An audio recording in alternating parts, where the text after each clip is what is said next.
Hello everyone, welcome back to the YouTube channel entrance वाला और @doctor Alam. I am Mohammad Awais Alam, second year MBBS student at government medical college Fatehpur. अभी इस video में मैं बात करने वाला हूं नीट एप्लीकेशंस जो कि आउट हो गए हैं कर्नाटका के स्टूडेंट के लिए। जो भी स्टूडेंट एमबीबीएस बीडीएस या फिर आयुष कोर्सेज में एडमिशन लेना चाहते हैं तो उनके लिए एकमात्र अभी का मौका जो है वो आ चुका है। तो क्या लास्ट डेट रहने वाली है, कैसे फॉर्म भरना है, क्या क्या एलिजिबिलिटी क्राइटेरिया है, पूरा इस वीडियो में बताऊंगा। और किन किन को ये फॉर्म भरना है, किसको नहीं भरना है, ऑल इंडिया वाले स्टूडेंट भर सकते हैं कि नहीं भर सकते हैं, गवर्नमेंट में एडमिशन लेना है तब कैसे मिलेगा, प्राइवेट में लेना है तो कैसा मिलेगा, पूरी इन्फॉर्मेशन इस वीडियो में आपको मिल जाएगी। चाहे आप एमबीबीएस बीडीएस में एडमिशन लेना चाहते हैं या फिर आयुष में। और जो भी लोग चैनल पर नए हैं वो चैनल को सब्सक्राइब करें, वीडियो को लाइक करें। यहाँ पर कंप्लीट इन्फॉर्मेशन आपको काउंसलिंग से रिलेटेड, नीट से रिलेटेड और मेडिकल फील्ड से रिलेटेड मिलती रहती है। तो यहाँ पर जो ऑफिशियल पोर्टल आपको दिख रहा है CETonline.karnataka.gov.in। तो अभी तक आपने जो सुना होगा यही सुना होगा कि आपके पास में जो एकमात्र ऑप्शन रहता है वो रहता है कि आप नीट का फॉर्म भरें, नीट का एग्जाम दें और उसके स्कोर की बेस पर आपका एडमिशन हो। ये बाकी सभी स्टेट के लिए सेम है, लेकिन कर्नाटका में थोड़ा सा चेंज है और जो पहले से चेंज था उससे भी थोड़ा बदल दिया गया है इस बार। यहाँ पर अब के क्या होगा, इस साल से 2024 से लेकर कर्नाटका में जो भी स्टूडेंट अप्लाई करना चाहते हैं प्राइवेट कॉलेज के लिए भी या फिर गवर्नमेंट के लिए भी वहाँ पर, तो आप अगर अदर स्टेट से हैं तो आपको कर्नाटका का ये सीईटी फॉर्म भरना ज़रूरी है। और अभी के लिए इन्होंने बताया है कि ये सिर्फ एक बार अभी मौका दिया जा रहा है, लेकिन हो सकता है दोबारा से जो स्टूडेंट अभी नहीं भर सक पाए हैं किसी वजह से वो आगे उनको मौका दिया जाए, क्योंकि पहले ऐसा होता था। लेकिन अभी जो इन्होंने कहा है नोटिफिकेशन में वो यही कहा है कि ये एक ही मौका दिया जा रहा है स्टूडेंट को।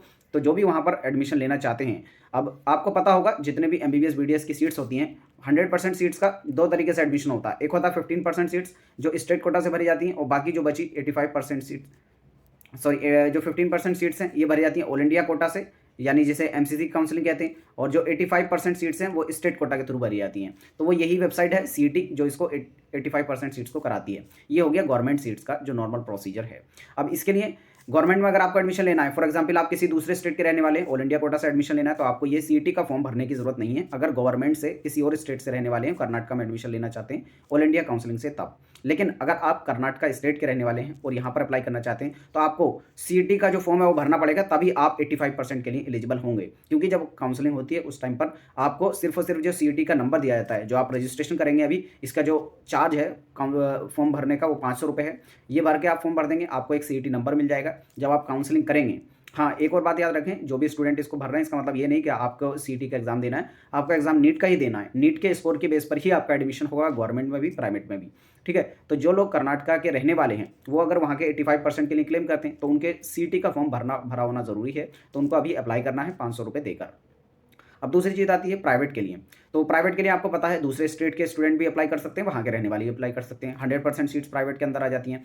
तो प्राइवेट वाले स्टूडेंट के लिए यहाँ पर क्या करना होगा, आप चाहे उस स्टेट के यानी कर्नाटका के रहने वाले हों या फिर बाहर के रहने वाले हों, आपको यहाँ पर आकर ये सीईटी का फॉर्म भरना ज़रूरी है।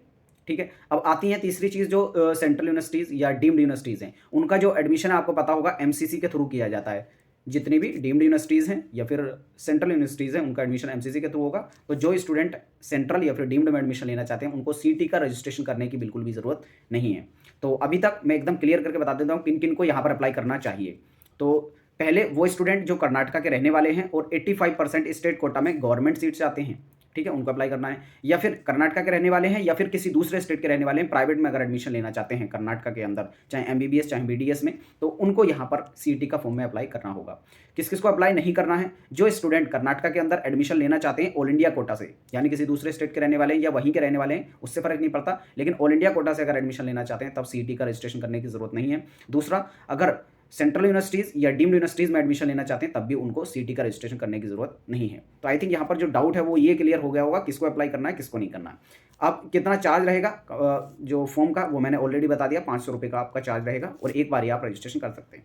उसके लिए आपको ऑफिशियल वेबसाइट पर आना होगा, ये जो आपको दिख रही है CETonline.karnataka.gov.in। यहाँ पर आएंगे तो आपको अलग अलग ऑप्शन देखने को मिलेंगे। यहाँ पर ये जो वेरिफिकेशन का लिंक है यहाँ पर आपको दिख रहा होगा, यहाँ से जाकर भी आप कर सकते हैं, वरना फिर आप यहाँ पर जाकर ये जो ऑप्शन दिख रहा है ऑनलाइन एप्लीकेशन वाले लिंक पर क्लिक करके जो है आपको एप्लीकेशन करने का मौका मिल जाएगा। इसकी अगर डेट की बात की जाए तो डेट जो है लास्ट वो है 10 फरवरी तक आप अप्लाई कर सकते हैं, जितने भी स्टूडेंट अप्लाई करना चाहें। तो आप जब रजिस्ट्रेशन मॉड्यूल वाले लिंक पर क्लिक करेंगे तो इस पेज पे पहुंच जाएंगे। ये जो आपको दिख रहा है यहाँ पर आपको पूरी डिटेल जो है दिख जाएगी, किस किस के लिए फॉर्म है और कौन कौन इसको भर सकता है। तो यहाँ पर आपको साफ दिख रहा होगा इंजीनियरिंग, वेटनरी या फिर एग्रीकल्चर, यूजी नीट जैसे medical, dental, Ayush, nursing, pharmacy, agriculture, paramedical, यानी जिस भी कोर्स में आप एडमिशन लेना चाहते हैं, यानी कर्नाटका के अंदर किसी भी कोर्स में अगर आप एडमिशन लेना चाहते हैं तो आपको इसी के थ्रू मिलेगा। तो आपको यहाँ पर रजिस्ट्रेशन करना मैंडेटरी है। बाकी कोर्सेज़ के लिए आपको सीईटी का एग्ज़ाम देना होगा। लेकिन अगर बात करें मेडिकल कोर्सेज़ की, जैसे MBBS, BDS, Ayush courses, BMS, BHMS, BUMS और इन सभी कोर्सेज़ के लिए आपको जो है सीईटी का एग्ज़ाम देना नहीं है। आपको जो नीट का फॉर्म निकलेगा अभी कुछ दिन में, वो भी भरना पड़ेगा। फिर उसके बाद आपको नीट का एग्ज़ाम देना है, उसके स्कोर के बेस पर ही एडमिशन होगा। ये सिर्फ और सिर्फ काउंसलिंग के लिए फॉर्म भरवाया जा रहा है, तो इसका कोई भी और रोल नहीं है। ये सभी लोग आप ध्यान रखें। ऐसा नहीं कि आपके सीईटी के एग्ज़ाम मार्क्स के बेस पर एडमिशन होगा। यहाँ पर पूरी डिटेल यहाँ पर दी हुई है, क्या क्या आपको चाहिए होगा फॉर्म भरने से पहले। और यहाँ पर आपको रजिस्ट्रेशन करने के लिए क्या से दिया गया है, आप प्रोसीड कर सकते हैं टू लॉगिन फॉर रजिस्टर्ड, जो आपने रजिस्ट्रेशन कर चुके हैं। और जो नए यूज़र हैं पहले यहाँ पर जाकर रजिस्ट्रेशन करेंगे, फिर उसके बाद यहाँ पर आकर लॉगिन करेंगे और फिर अपना प्रोफाइल बनाएंगे। 500 रुपये का पेमेंट करेंगे, आपकी जो पूरी डिटेल यहाँ पर चली जाएगी। वो आपको एक सीईटी नंबर मिल जाएगा। फिर उस सीईटी नंबर को आपको याद करके रखना है या फिर उसको सेव करके रखना है, क्योंकि जब काउंसलिंग होगी, आपका नीट का एग्जाम हो जाएगा, फिर उसके बाद रिजल्ट आ जाएगा, फिर काउंसलिंग होती है लगभग 1 महीने बाद। तो कैसे आपको फॉर्म भरना है वो भी स्टेप बाय स्टेप उस टाइम पर मैं बता दूंगा। लेकिन जो सीईटी नंबर अभी आपको मिलेगा वही वहाँ पर ज़रूरत होगी, तभी आप काउंसलिंग कर पाएंगे, अदरवाइज आपको एडमिशन नहीं मिलेगा। ठीक है, तो I think most of the queries जो स्टूडेंट की यहाँ पर थी एडमिशन से रिलेटेड, जो कर्नाटका के अंदर एमबीबीएस, बीडीएस और आयुष कोर्सेज के लिए जो फॉर्म है आउट हो चुका है। तो आप सभी लोग टाइम से पहले इसको भर दें। और अगर कोई भी क्वेरी रहती है आपकी, फॉर्म भरने में कोई भी दिक्कत आती है, तो आप ज़रूर कमेंट करें, मैं रिप्लाई करने की पूरी कोशिश करूँगा। तब तक के लिए चैनल को सब्सक्राइब करें, वीडियो को लाइक करें और अपने फ्रेंड्स में ज़रूर शेयर करें, ताकि सभी स्टूडेंट को इसका अपडेट मिल जाए और टाइम तक जो है स्टूडेंट इसमें अप्लाई कर दें। और अभी कुछ दिन में ही नीट का जो एप्लीकेशन है वो भी आने वाला है।